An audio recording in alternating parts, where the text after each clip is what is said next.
में या बच्चे की फोटो के ऊपर कोई रखता है तो हम खराब मानते हैं, लेकिन भगवान राम जी के ऊपर में, शिव जी के ऊपर में, माँ दुर्गा जी के ऊपर में हम कप रख देते हैं, हमें शर्म तक नहीं आती। हमने कई बार देखा हमारे यहाँ पोस्टरों पर रख देते हैं, हमारे कमरे में स्वयं वो कुटिया में रख देते हैं। मैं अपने शिष्यों को फटकार लगाता हूँ कि ये काम नहीं करना चाहिए। यदि हम लोग नहीं करेंगे इस काम के लिए तो कौन करेगा। पिछले 2 साल पहले की बात है, एक ने मुझे 21,000 चंदा दिया। चंदा देने के बाद में पोस्टर उसके बाद मैंने रख दिए कि निमंत्रण कार्ड किसी को दे देना है, आप सब आपके मानने वालों को। भगवान की फोटो बनी थी। मैं 2 साल के बाद कमरे में गया तो कप, प्लेटें और निमंत्रण कार्ड के भगवान जी की मूर्तियों पर रखे हुए थे। मैंने कहा तत्काल हटाओ, पेपर रखो इनके ऊपर में। भगवान जी की मूर्ति बनी है, ठाकुर जी की फोटो बनी हुई है, इस पर आप कप रख रहे हैं, मग रख रहे हैं, थाली रख रहे हैं, लोटा रख रहे हैं। तो सबसे प्रथम कर्तव्य है शिक्षा बढ़ाना देश में। शिक्षा बिना हम पढ़ रहे हैं बार बार क्लेश में। देखो संत रविदास जी महाराज की फोटो थी, एक हरिजन मोहल्ले में गया तो महिला विचित्र थी, कैसे की पता नहीं, उसने पोस्टर को फाड़ दिया। सरासागर की बात है, सोनू के गांव की। मैं प्रधान देखते रह गए, कुछ नहीं बोले। मुझे अचानक गुस्सा आया। मैंने कहा भले मुझे कुछ भी हो जाए, SC ST केस हो जाए, लेकिन इसमें संत रविदास जी की फोटो है, गौतम बुद्ध भगवान की फोटो है, इसमें स्वामी रामानंद जी की फोटो है, रामानुज जी की फोटो है, माधवाचार्य जी की फोटो है, निम्बार्काचार्य जी महाराज की फोटो है, संत ज्ञानेश्वर महाराज की फोटो है। इसको फाड़ रही, जानबूझ करके फाड़ा। मैं लठ लेकर के उतर गया। पूरा कॉलोनी मोहल्ला इकट्ठा हो गया। मैंने कहा तुम माफी मांगो यहीं पर।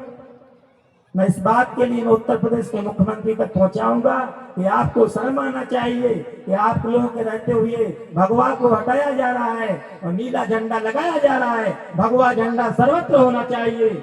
उसकी खुशी पूरे देश भर में होना चाहिए, विदेश में होना चाहिए। ओमकार का झंडा हटा करके क्या नीला झंडा टांगोगे क्या? संत रविदास जी कौन थे?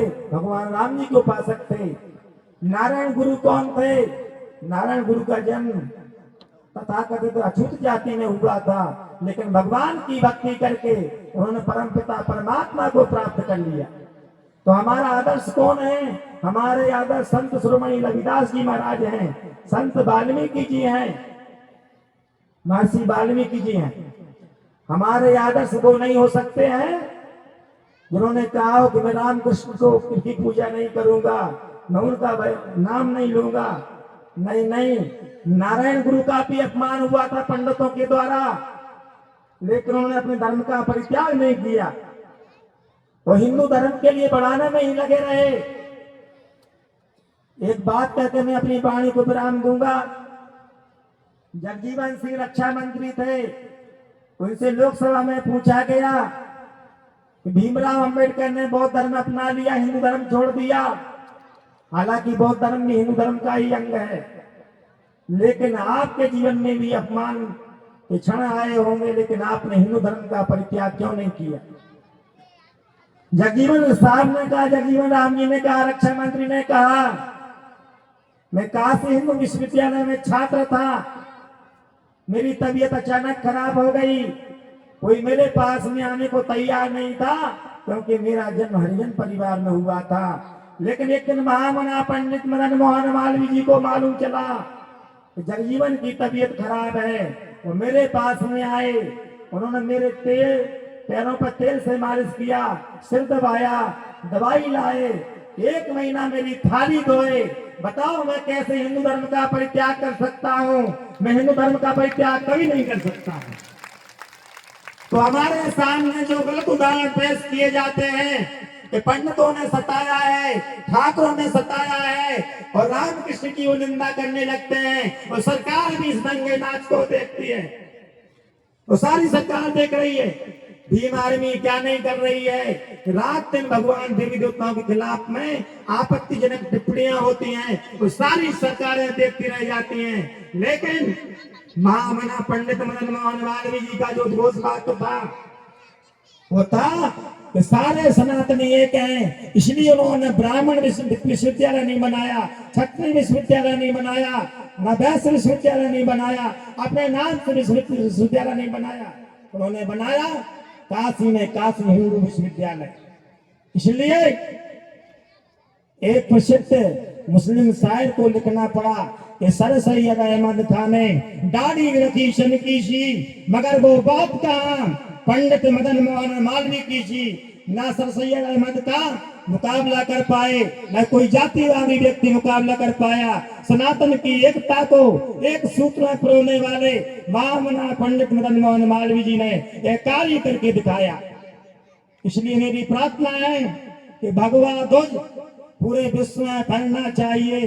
आज से 300-400 साल पहले इंडोनेशिया में 500 साल पहले मुसलमान नहीं थे, वहां पर राम कृष्ण की पूजा होती थी, देवी दुर्गा गणेश भगवान की शिव जी की पूजा होती थी।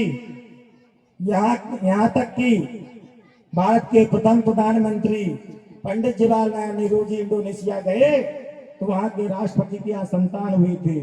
उन्होंने कहा पंडित जी क्या नाम रख दिया जाए, तो उन्होंने कहा कि इंडोनेशिया में हिंदू संस्कृति थी, इसका नाम मेघावती सुमित्रा सुकर्णो का नाम रख दो।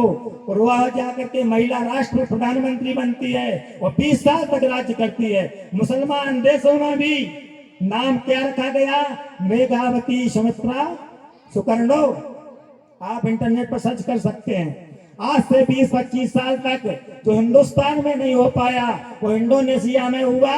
तो वहां पर के करेंसी पर, नोटों पर, वहां के पैसों पर भगवान गणेश जी की प्रतिमा थी, भगवान राम जी की प्रतिमा थी, भगवान शिव जी की प्रतिमा थी। वहां के एयरपोर्टों का नाम भी कर्ण के नाम से था, राम जी के नाम से था, अयोध्या के नाम से था। लेकिन हमारे यहाँ पर जब बात आती है तो हम पीछे हट जाते हैं। तो हमारा उद्देश्य है, हमारी एक धारणा है, हमारा एक लक्ष्य है कि जो हमारे सनातन से दूर जा रहे हैं, हिंदवा सोदरा सर्वे न हिंदू पतितो भवेत्, मम दीक्षा हिंदू रक्षा, मम मंत्रम समानता की धारणा करना चाहिए। ऐसा हुआ कैसे? मैं पिछले 3 साल पहले एक गांव गया था। एक वहां पर हरिजन बालक आया और एक पंडित जी के बालक को शराब पिला करके वो लाया। वो तो शराब पीता नहीं था, पंडित जी ने लड़ झगड़ करके शराब पी ली हो। पंडित जाति में जन्म हुआ था। मैं किसी जाति से भेदभाव करता नहीं हूँ। जब वो आए तो मेरे पास भोजन रखा हुआ था, हरिजन से जबरदस्ती उसने शराब पी थी और वो बोलने लगा कि महात्मा तुम्हारी बड़ी सहानुभूति इन जातियों के प्रति है, ये भोजन जमीन पर फेंक करके दो इसके लिए। हम एक दिन सहन किए, दूसरे दिन सहन किए, तीसरे दिन उन्होंने लठ उठाया, इतना मारूंगा कि ठीक हो जाओगे।